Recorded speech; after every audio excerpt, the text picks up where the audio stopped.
Audible Aqsa. Today we're going to read a novel named Inspirational Stories. Chapter number 1, Our Divorce Agreement. When I got home that night as my wife served dinner, I held her hand and said, I've got something to tell you. She sat down and ate quietly. Again I observed the hurt in her eyes. Suddenly I didn't know how to open my mouth, but I had to let her know what I was thinking. I want a divorce. I raised the topic calmly. She didn't seem to be annoyed by my words. Instead, she asked me softly, Why? I avoided her question. This made her angry. She threw away the chopsticks and shouted at me, You're not a man. That night we didn't talk to each other. She was weeping. I knew she wanted to find out what had happened to our marriage, but I could hardly give her a satisfactory answer. She had lost my heart to Jane. I didn't love her anymore. I just pitied her. With a deep sense of guilt, I drafted a divorce agreement which stated that she could own her house, her car, and 30% stake of my company. She glanced at it and then tore it into pieces.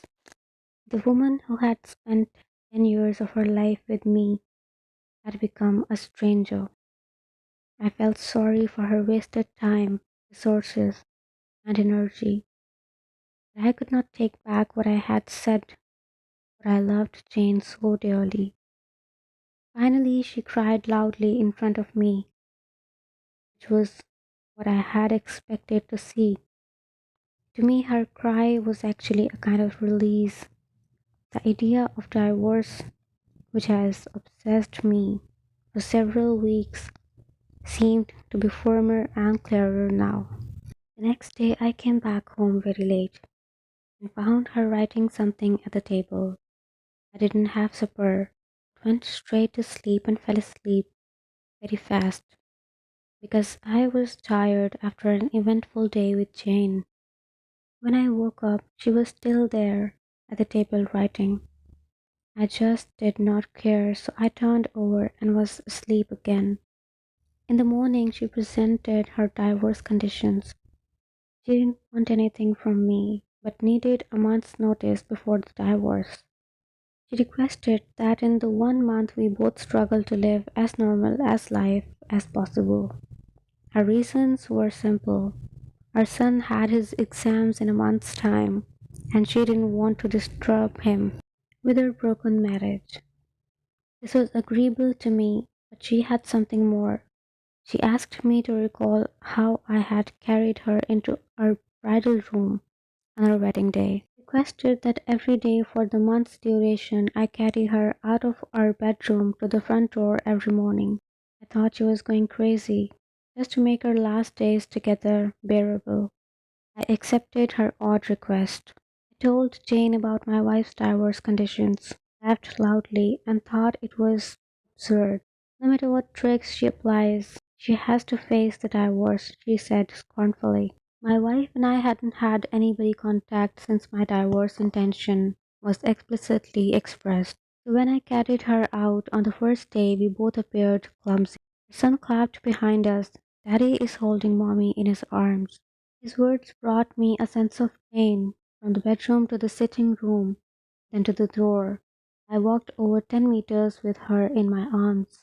She closed her eyes and said softly, Don't tell her son about the divorce. I nodded, feeling somewhat upset.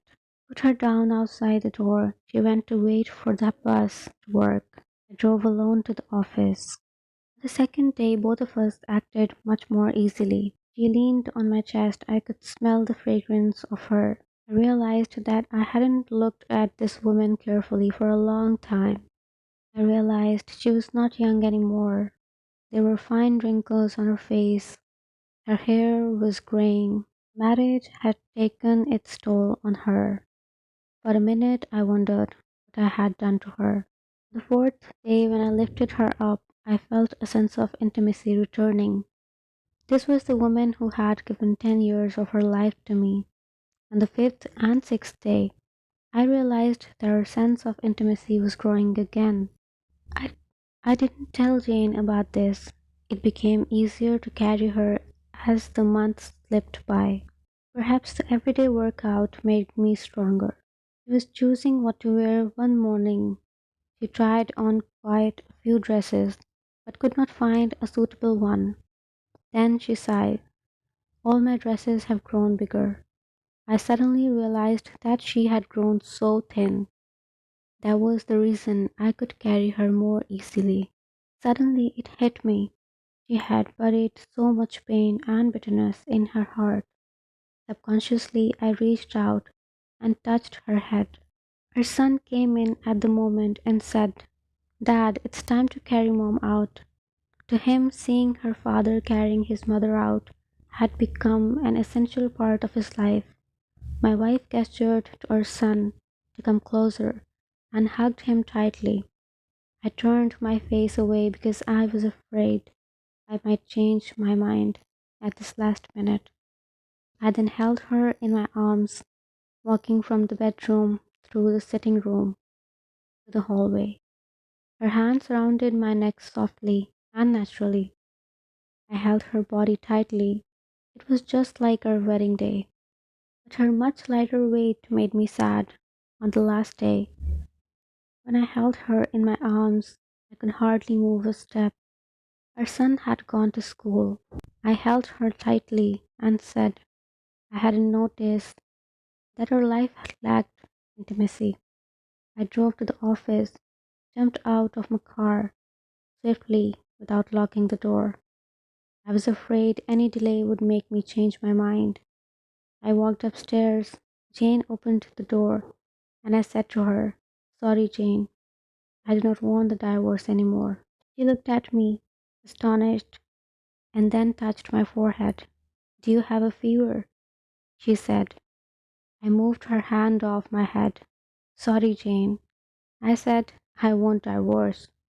My marriage life was boring probably because she and I didn't value the details of our lives, not because we didn't love each other anymore. Now I realize that since I carried her into my home on our wedding day, I am supposed to hold her until death do us apart. Jane seemed to suddenly wake up. She gave me a loud slap and then slammed the door and burst into tears. I walked downstairs and drove away. At the floral shop on the way, I ordered a bouquet of flowers for my wife. The salesgirl asked me what to write on the card. I smiled and wrote, "I'll carry you out every morning until death do us apart." That evening I arrived home, flowers in my hands, a smile on my face. I ran upstairs, only to find my wife in the bed, dead. My wife had been fighting cancer for months, and I was so busy with Jane to even notice. She knew that she would die soon, and she wanted to save me from whatever negative reaction from her son. In case we pushed through with the divorce, at least, in the eyes of her son, I'm a loving husband. Small details of your lives are what really matters in a relationship.